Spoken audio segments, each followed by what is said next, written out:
ये तपोभूमि है, ये तपोभूमि है जहां पर हम आप बैठे हुए हैं।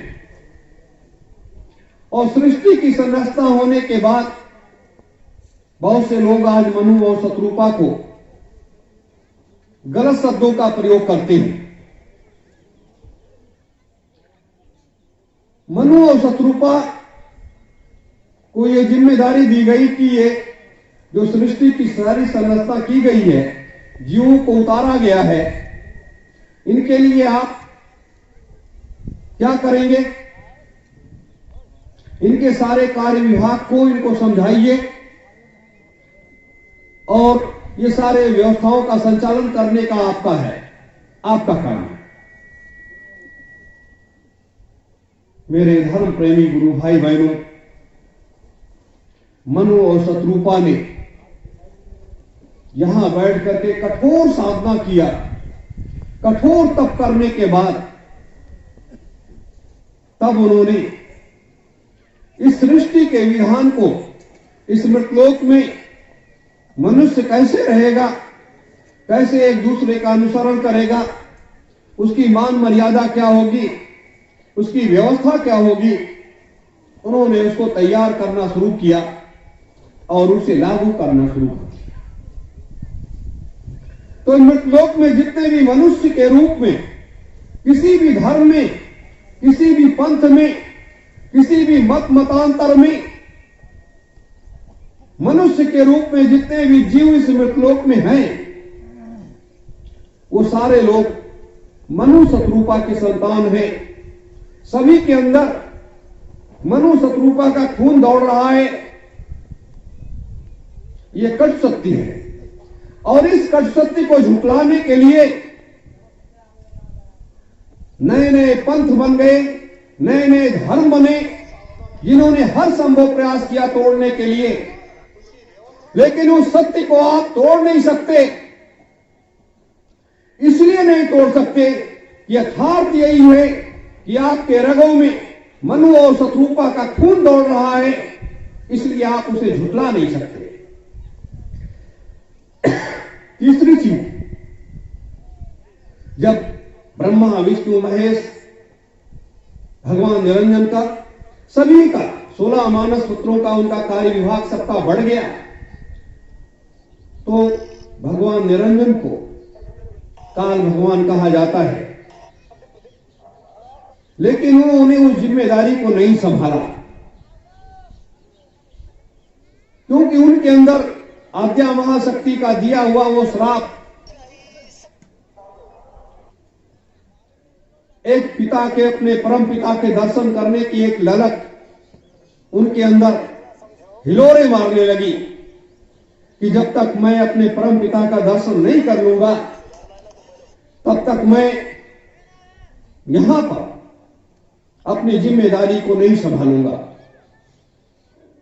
ये जिम्मेदारी भगवान शिव को दे दिया गया। संहार करने की जिम्मेदारी भगवान शिव को दी गई और प्रसन्न होकर के सब कुछ लुटा देने की जिम्मेदारी भी भगवान शिव को दे दी गई। तो एक बड़ी विचित्र लीला हुई। इस भूमि पर जहां हम आप सब बैठे हुए हैं, 3.5 लाख वर्ष तक निरंजन भगवान ने बैठ करके कठोर साधना किया है। आज बहुत से लोग कहते हैं कि आप लोग तो काल के पुजारी बन गए। ऐसे कहने वाले लोगों को वो आध्यात्मिक ज्ञान नहीं है और भगवान निरंजन के बारे में उनको ज्ञान नहीं है, तब वो कहते हैं भगवान निरंजन ने इस सृष्टि को मजबूती देने के लिए और अपने उस लक्ष्य को हासिल करने के लिए 3.5 लाख वर्ष यहीं पर बैठ करके उन्होंने साधना किया और कुल साधना उन्होंने 8.5 लाख वर्ष 8.5 लाख वर्ष की कठोर साधना की।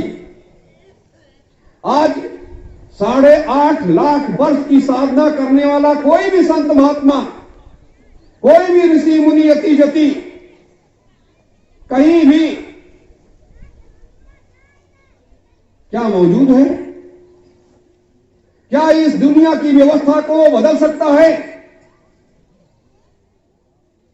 शिव अपने गुरुदेव को छोड़ करके, सन सम्राट जी को छोड़ करके, जिन्हें महाकाल कहा जाता है, जिन्हें भगवान शिव का दूसरा रूप माना जाता है, तो ऐसी शक्तियों का पदार्पण क्यों हुआ? इसकी आवश्यकता इस मृतलोक में क्यों पड़ी? जब इसकी आवश्यकता इस मृतलोक में पड़ी तो ऐसी शक्तियों का आगमन, उनका होना, मेरे धर्म प्रेमी गुरु भाई बहनों, इसीलिए कहा गया है कि जब लोगों को ज्ञान नहीं होता, मात्र वस्त्र पहन लेने से, दाढ़ी रखा लेने से कोई व्यक्ति महात्मा नहीं बन जाता है। महात्मा उसे कहते हैं कि आप सीधे सतलोक तक जाते रहिए और सतलोक तक आते रहिए, और जितने जीवात्माओं को आपने अपने आधार पर जोड़ा है, आपने उनको साथ देने का वादा किया है, उनको आप सतलोक तक लेकर के जाइए। अगर आप वहां तक नहीं ले जा सकते हो, बीच मझधार में आप छोड़ दोगे, तो वो महात्मा की संज्ञा में नहीं आते हैं। मेरे धर्म प्रेमी गुरु भाई बहनों, तो इस भूमि का महात्म यह, और इसी भूमि पर जब आज ये 84 कोस की परिक्रमा चल रही है, होली के पहले लोग प्रारंभ करते हैं और 1 महीने का लगभग ये करते हैं। मेरे धर्म प्रेमी गुरु भाई बहनों, त्रेता युग में जब राम जी इतने बड़े युद्ध को जीत करके जब वो अयोध्या वापस आए और उनका भव्य स्वागत हुआ, स्वागत होने के बाद उन्होंने एक राष्ट्रीय यज्ञ किया, और उस यज्ञ को पूर्ण करने के बाद उनको ब्रह्म हत्या का पाप जो लगा हुआ था, वो ब्रह्म हत्या का पाप वो समाप्त तो नहीं हुआ। उन्होंने अपने मनीषियों से, महात्माओं से मंत्रणा किया कि इसके लिए मुझे क्या करना चाहिए। ब्रह्म हत्या किसे कहते हैं? जो ब्रह्म ज्ञानी होता है, अगर आपने उसकी हत्या कर दिया तो आपको पाप लग जाएगा और आपको 84 के चक्कर में नाचना पड़ेगा। 84 लाख योनियों से गुजरने के बाद तब आपको मनुष्य का दूसरा रूप मिलेगा, नहीं तो नहीं मिल सकता। यह इसका एक विधान है, और इस विधान को वो करने के लिए, और ऐसा भगवान श्री राम जी ने किया, क्योंकि प्रकांड पंडित रावण वो भगवान शिव के अनन्य भक्त थे, और उनके अंदर सारी रिद्धियां सिद्धियां, सारी शक्तियां समाई थी। और जो भी उस समय की स्थिति परिस्थिति बनी, जो भी योजना बनी, उस आधार पर उसने भी एक रोल अदा किया, और रोल अदा करके राम को भगवान बनाने में अगर किसी का हाथ है तो 4 ऐसी शक्तियां हैं जिनका 4 ऐसी शक्तियों ने भगवान श्री राम को भगवान परमात्मा बना दिया, मर्यादा पुरुषोत्तम श्री राम बना दिया। जिसमें प्रथम योगदान माता कैकेयी का, दूसरा योगदान परम पूज्य वशिष्ठ जी महाराज का, और तीसरा योगदान परम पूज्य विश्वामित्र जी महाराज का, और चौथा योगदान जो है वो ब्रह्म ज्ञानी प्रकांड पंडित रावण जी का योगदान रहा है, जिन्होंने उनको इस मृतलोक का परमात्मा बना दिया, भगवान बना दिया।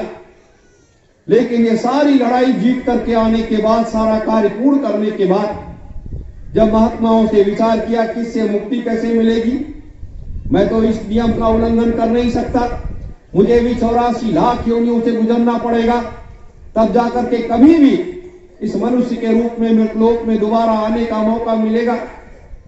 ये मैं आपको वो राज रहस्य बता रहा हूं जो आपको कहीं भी नहीं मिलेगा। हमारे जो पहले के तमाम ग्रंथ थे, उन ग्रंथों को मुगलों ने, अंग्रेजों ने, तमाम लोगों ने उसे जला करके खाक कर दिया। और जो ये वर्तमान में हमारे सामने ये जो ग्रंथ हैं, इन ग्रंथों में हमारे महात्माओं ने फिर से शोध करके उन्होंने उसको लिखा। आज उसका हम आप सब अध्ययन करेंगे। तो बहुत सी चीजें उनके शोध में, उनके देखने में नहीं आई और वो चीज हमारे ग्रंथों से छूट गई।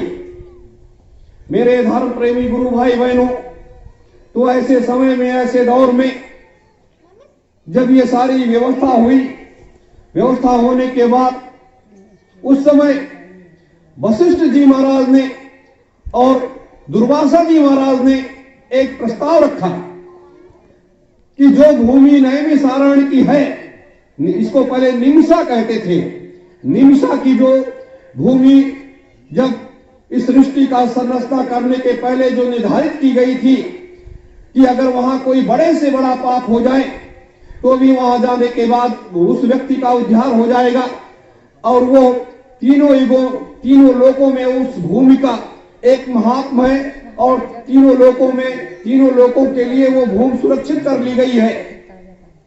तब जब ये प्रस्ताव रखा तो राम जी ने कहा कि मुझे क्या करना चाहिए।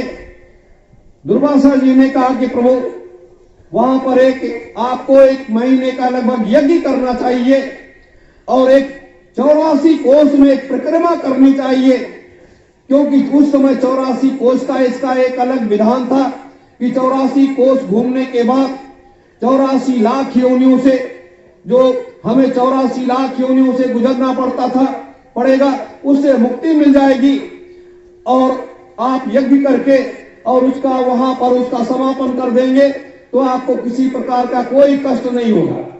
लेकिन ये कार्य आपको परिवार के सहित करना पड़ेगा। राम जी ने, मर्यादा पुरुषोत्तम श्री राम जी ने क्या किया, परिवार सहित 1 महीने तक 84 कोस की परिक्रमा किया।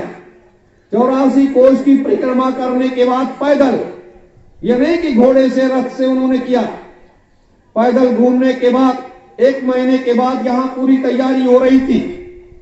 जहां पर यह आपकी धर्म ध्वजा लगी है, यह आज मैं इसलिए आपको बता रहा हूं कि इसके बारे में आप लोग इस भूमि के महात्म के बारे में जान जाओ कि ये भूमि क्यों है, ये किस लिए है और किस लिए सृष्टि बनाने के पहले से सुरक्षित कर लिया गया था। तो ऐसे समय में, ऐसे दौर में यह व्यवस्था बनाई गई। यहां पर यज्ञ की तैयारी हुई और 1 महीने तक, 1 महीने